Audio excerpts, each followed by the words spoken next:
Hi everyone and welcome to the Merlin's Magic Workshop. My name is Jeremy and I'm really happy to welcome you on this new video, which will not be this time a tutorial but more a painting demonstration.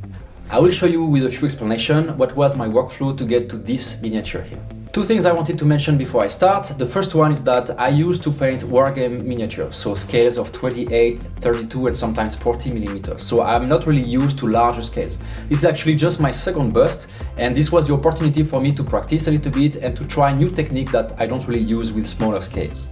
The miniature itself was designed by Loot Studio, creators that are very well known in the world of 3D printing, and I printed it with my Anycubic Photon S, a printer from old generation but that still worked very well for this kind of project. The second point I wanted to mention is that it was also for me the opportunity to try for the first time the new paint range from the Army painter, which is the Fanatic Warpaints. But today is not an in-depth review of those paints because I need more time to paint, to practice and to try different techniques. I painted this miniature only with those paints to show you what they are capable of, but I can already tell you they are fantastic and they now have a permanent place on my workbench. Alright, so this is all for the introduction. As usual, please like the video, subscribe to the channel and share it with your friends. You can also follow me on the social network with the links that will display right here. Sit back, relax, enjoy the video and see you later. As I said in the introduction, the bust is from Loot Studio.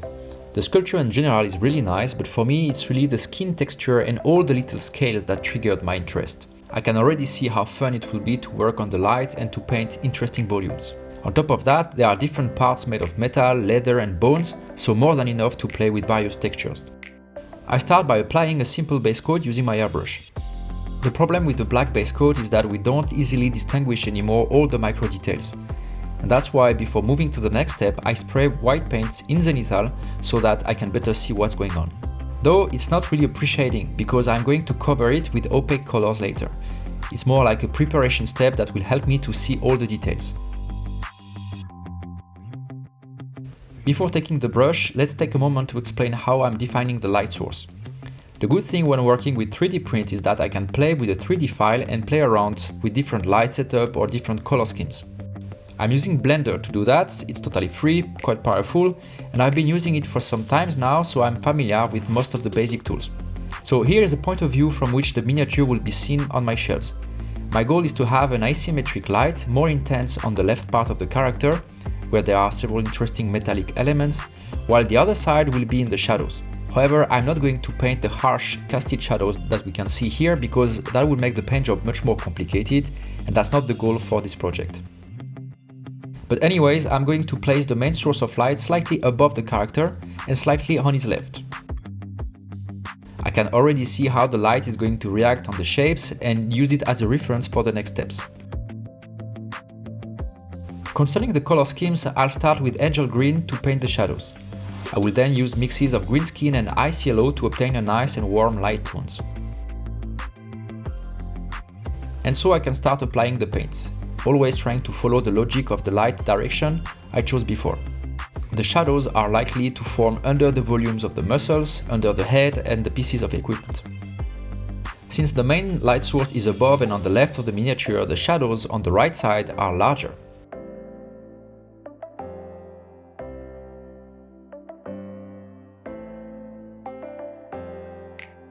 Then I paint the bright spot with pure green skin.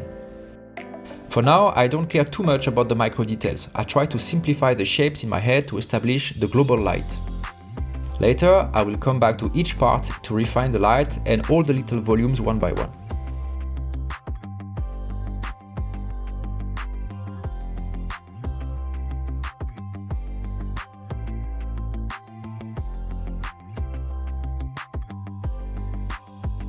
And now I can connect the two colored regions using a mix of green skin and angel green.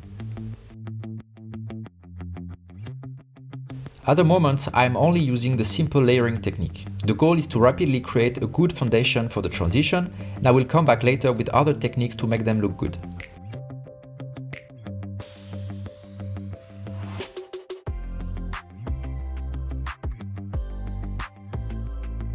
After that, I am pushing the light tones with a mix of green skin and ice yellow. Same places as before, but this time covering smaller areas. I have relatively coarse brush movement to create a sort of inner structure to give an organic look to the skin.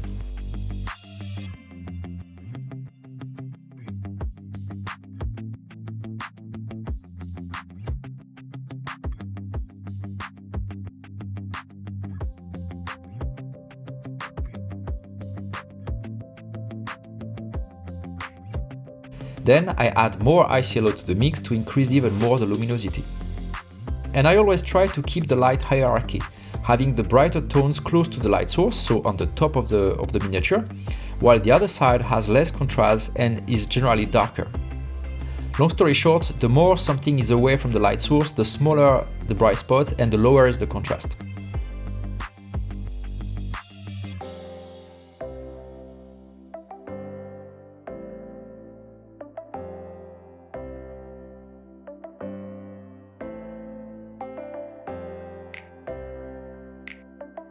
Now I'm using pure ICLO with the glaze consistency to smooth the transitions towards the bright zones.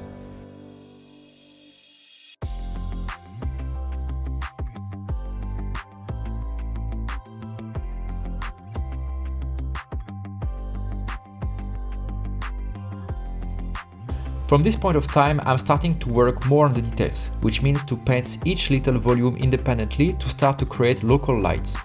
I also continue to add texture, making small lines and dots to highlight the skin folds and the tiny scales.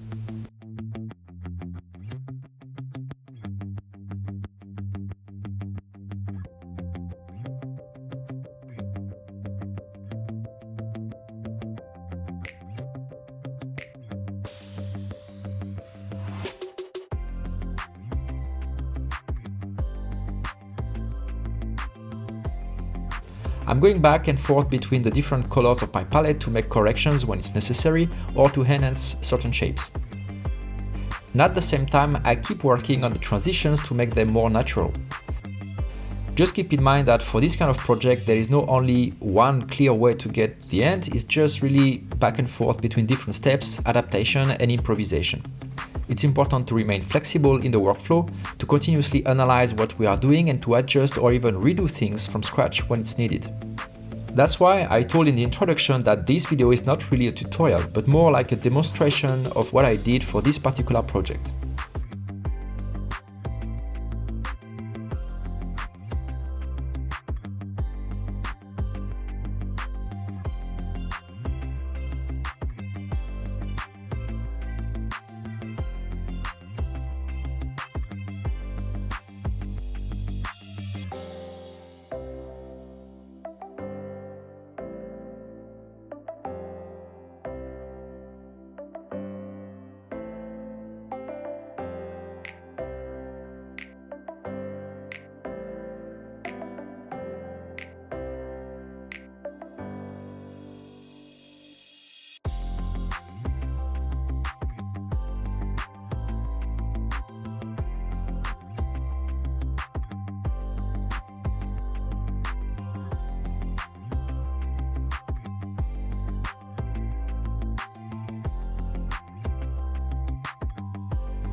I then realized the shadows are a little bit too flat to my taste, so I'm going to add a bit of magenta to enhance them. I want a subtle effect, so I'm applying the paint as a very thin glaze and just over the darkest areas. But that's enough to bring a bit of life to the skin without destroying the rest of the green scheme.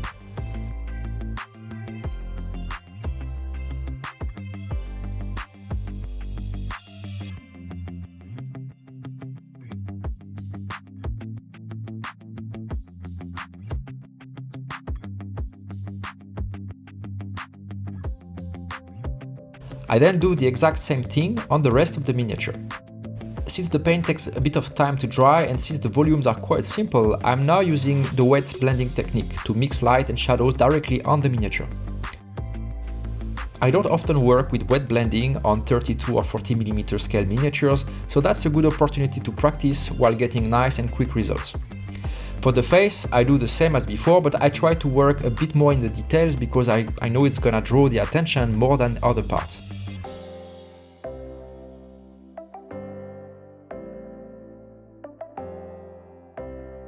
As for the rest of the body, I will try to follow as best as I can the positioning of the main source of light, having the left side of the face more bright while the other side is in the shadows. And again, same as before, I work first on the global light in a relatively coarse manner, before gradually refining the details later in the process.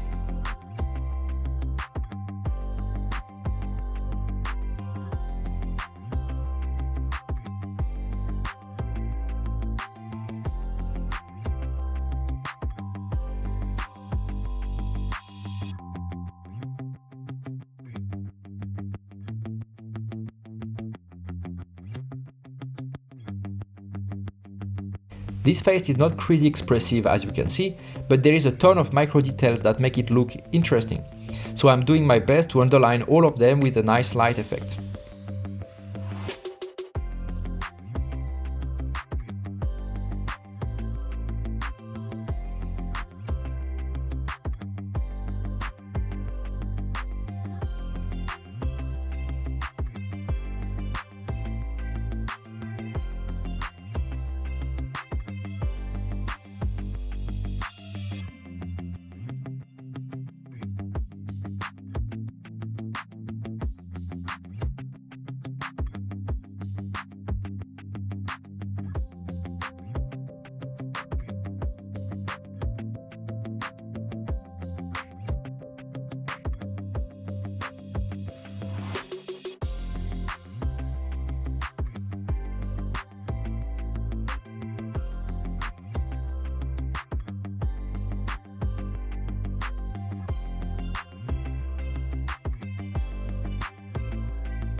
The skin work is now finished, at least good enough at this point, so I can move on to the leather elements. First, I apply a base coat of oak brown.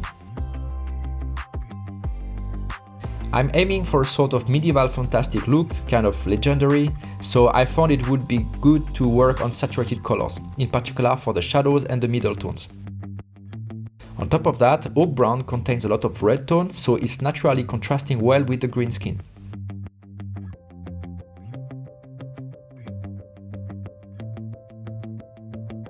Next, I build up the light tones by adding desert yellow to the mix, and then adding ancient stone. I first apply the paint in a coarse way in order to create some random texture.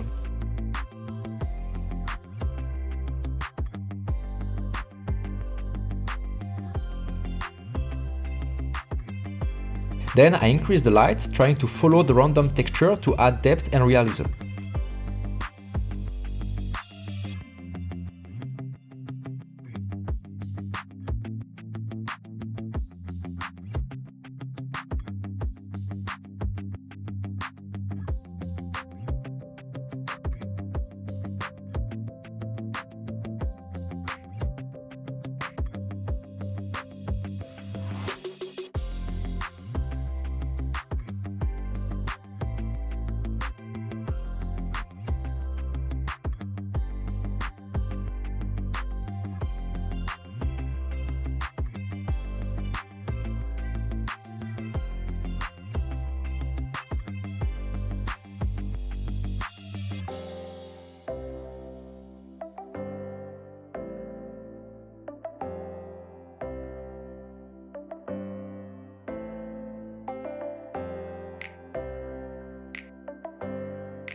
For the big bone scales, I started with a mix based on army green with a bit of black and magenta. The idea is to get a sort of greenish grey.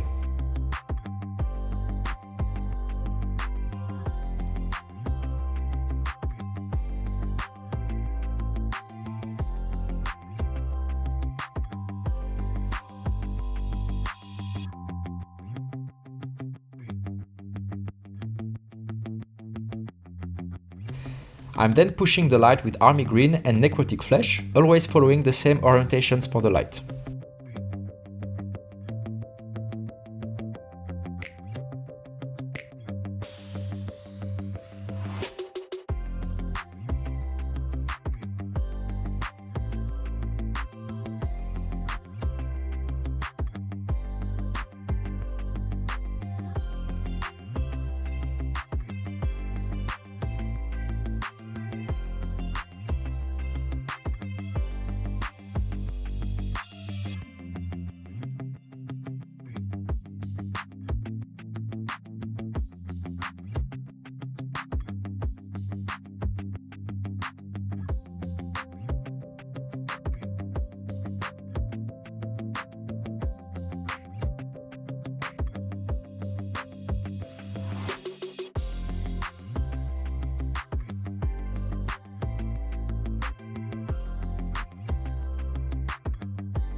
Finally, I'm progressively adding ice yellow to the mix to increase the brightness, especially in the places close to the light source.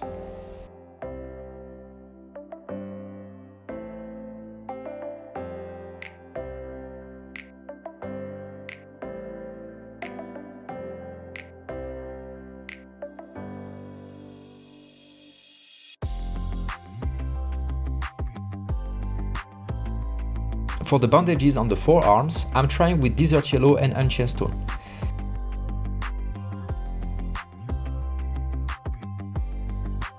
I'm not taking too much time to explain this step because I'm going to redo that entirely later with other colors. The end result is a bit too yellow to my taste, and to me it doesn't work very well with the rest of the miniature, so I will have to come back later to that.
I then moved to the leather belt, this time trying a new approach.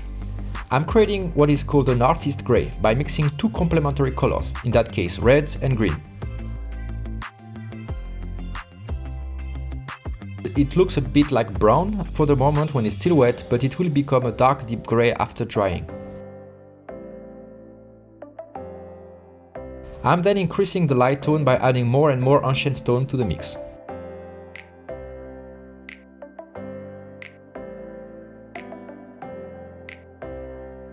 I probably could have reached the same result with a pre-made paint, but I wanted to try this concept of artist grey for a long time. It's amazing to see what we get knowing that we started with just pure red and pure green.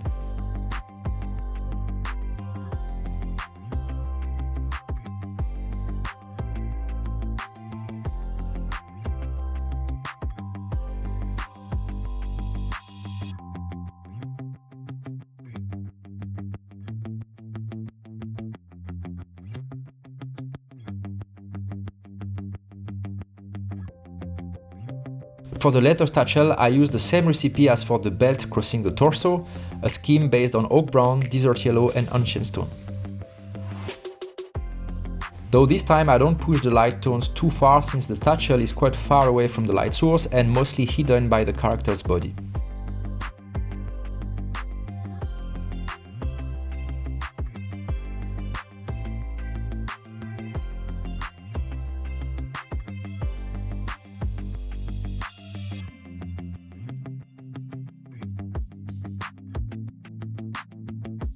For the knife scabbard, I'm trying another leather recipe, this time based on black, oak brown and ancient stone, just to have some variations of material.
As I said before, I'm really not convinced by the yellowish bandages on the forearm, so this time I will try with different colors.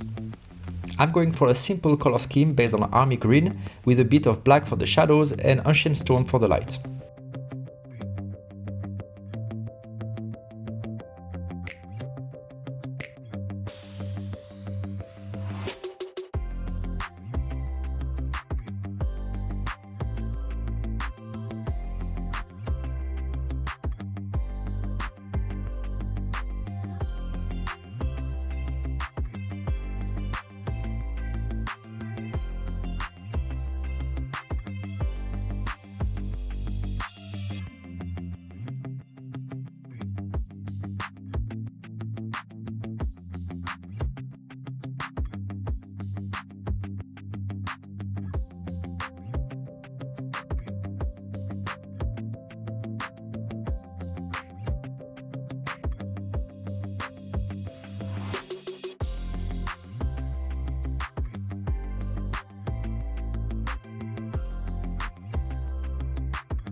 It gives a very desaturated green that works better and that is much more consistent with the other elements of the miniature.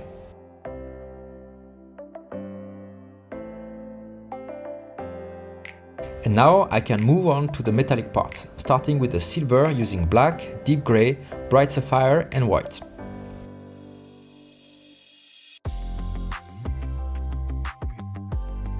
I'm going to follow the same method I presented in my simplified NMM video series. I start with a dark mix of deep grey and black.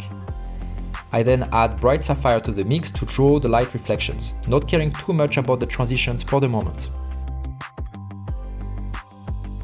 I will increase the light intensity with additional bright sapphire and then adding more and more white to the mix. Contrary to the Space Marine videos, here the goal is to give the impression of a damaged metal, so I'm leaving quite a lot of brush strokes to make it look dented or battered and even with cracks here and there.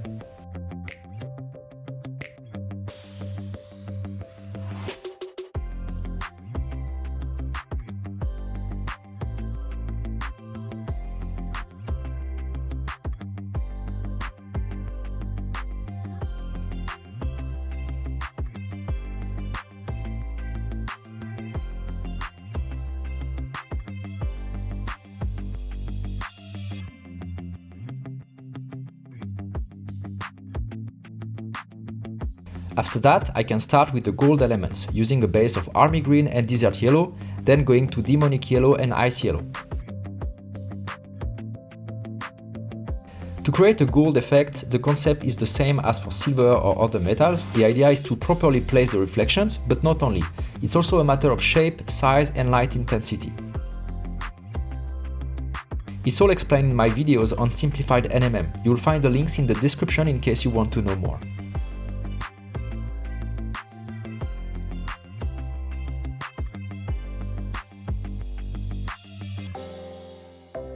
Up to now, I always painted non-metallic effect with my Vallejo paints, so I got used to a certain color palette. But I find it very interesting to break the habits time to time. It forces to make different choices and to figure out alternative recipes that could work even better than before. One of the reasons I'm very pleased with this new army painter range.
For the other elements like teeth, horns and other decorations, I improvise with what I have in front of me.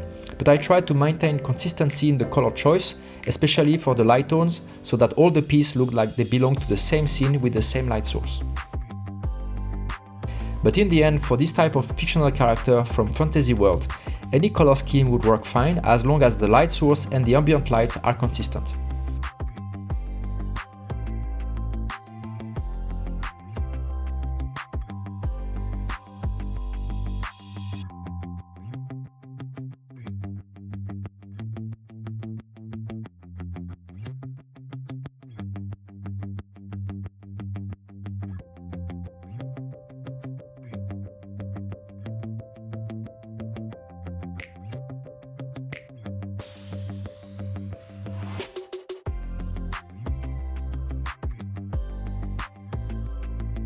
I then come back to the face to refine some details and to paint the eyes.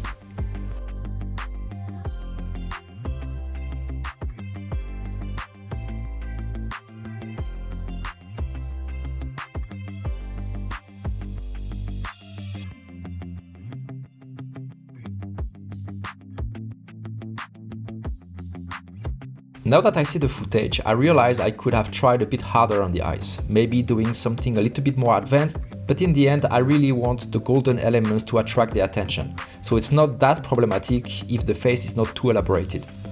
For the horns, I use a base of desaturated brown that I will highlight with desert yellow and ancient stone, nothing too fancy.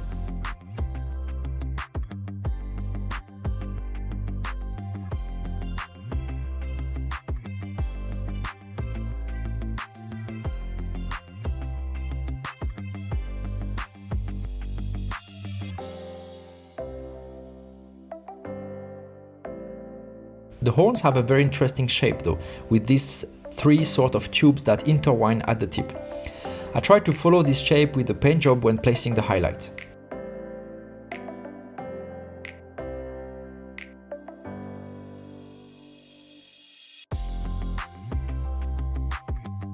The more I lighten the paint, the more I work on the texture, in particular those little ridges that run perpendicular to the horn direction.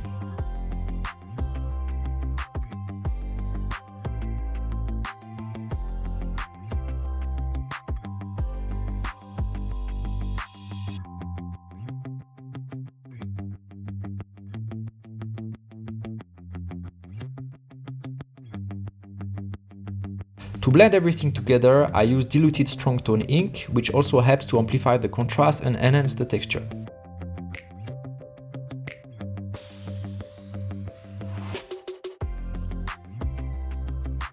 Now that the head is almost finished, I realized I could work a little bit more on the face. It's seriously lacking depth and life.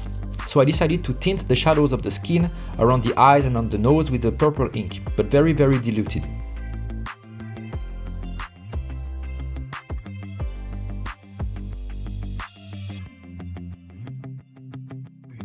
Once again, I'm refining the light and rework some of the fine details here and there.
We finally get to the last step of this project with the battle axe, which I chose to be made of silver metal exclusively, like for the shoulder pad, but a little bit darker this time.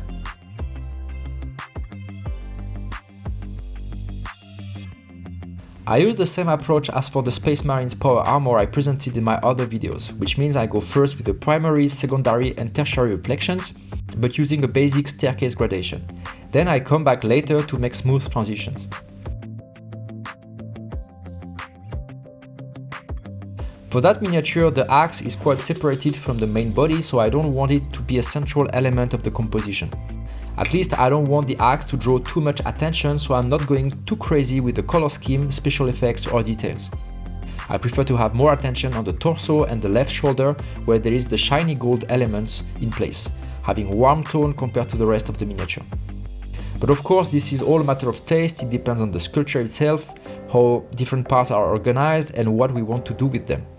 So it's quite important to decide as soon as possible in the project where we want to draw the attention, where we want to have depth and details, and which elements need to be let in the background.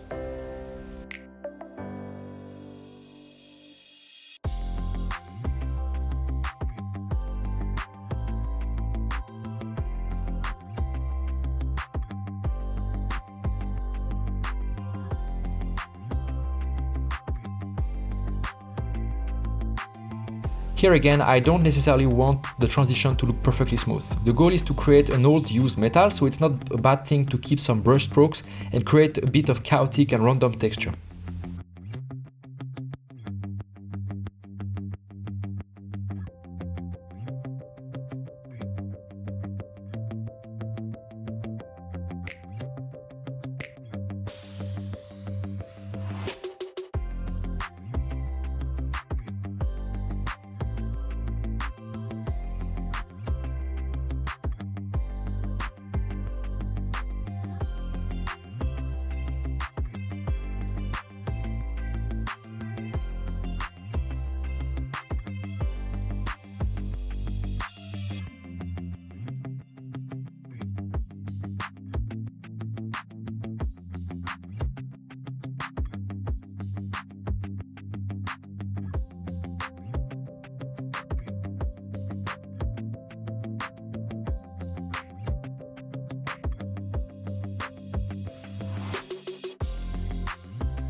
When the main metallic effect is in place, I create a bit of depth and interest to the shadows with a thin glaze of dark brown.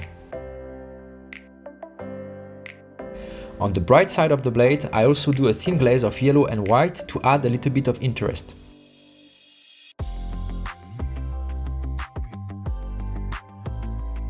And finally, I tried something that is quite popular these days, adding a little spot of white paint with an airbrush close to the bright areas to simulate a harsh direct reflection. And here's the final result. It took me between 20 and 25 hours, I would say, so relatively short project for such a large size miniature. It's definitely not a perfect piece. There are a lot of things that could be improved in many ways, but I had a lot of fun and I managed to try a lot of things, which was at the end the main goal of this project.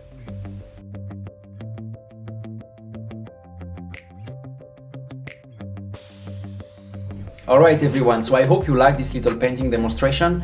Please subscribe to the channel if you like, share the video.